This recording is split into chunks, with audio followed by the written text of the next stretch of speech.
Thank you for joining me as we Lectio the liturgy with a collect for the 16th Sunday in Ordinary Time.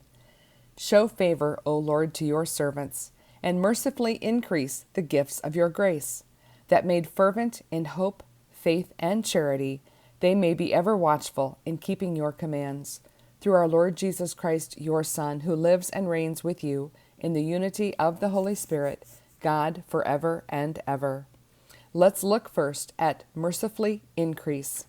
Here you can think indulgent, over and above, a more than we can imagine increase of the gifts of God's grace, hope, faith, and charity. Now, about the three theological virtues of faith, hope, and charity. The Catechism of the Catholic Church in paragraphs 1812 and 1813 teaches us that these virtues relate directly to God. They dispose Christians to live in a relationship with the Holy Trinity. God is their origin, the motive, and object. The virtues are infused by God into the souls of the faithful to make them capable of acting as His children and of meriting eternal life. Interestingly, this week I came across an unexpected benefit to an increase of hope, faith, and charity, and that is consolation. Consolation and desolation are the basis of the rules of discernment written by St. Ignatius of Loyola.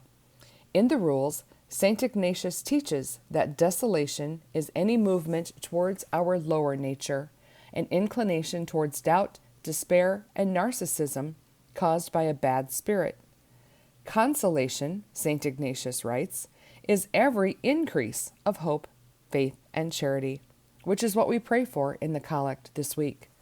One might actually feel an interior joy that calls and attracts them to heavenly things, leads them to trust, a sense of God's presence, and a desire to love their neighbor, to love God and His commands.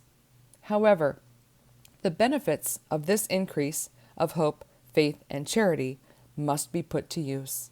With our increase in virtue, we must be watchful in keeping God's commands. What does watchful mean? It doesn't mean to sit back and observe something as it goes by. Used in the prayer, it means vigilant. When used in Scripture, it means to guard or to protect. And perhaps 1 Corinthians 16:13 has a good definition. Be on your guard, stand firm in the faith, be courageous, be strong. We must put effort into being watchful. We have a lot to protect. Not only the consolation from God, but our eternal salvation as well.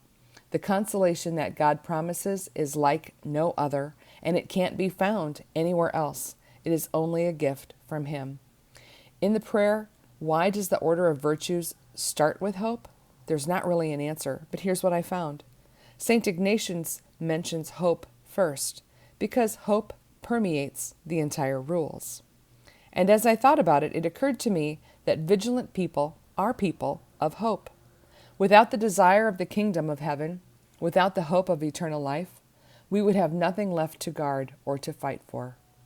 This week, as we Lectio the liturgy, spend some time with this prayer to prepare your heart for a deeper indwelling of hope, faith, and charity, because those are the gifts of grace that we are asking God for.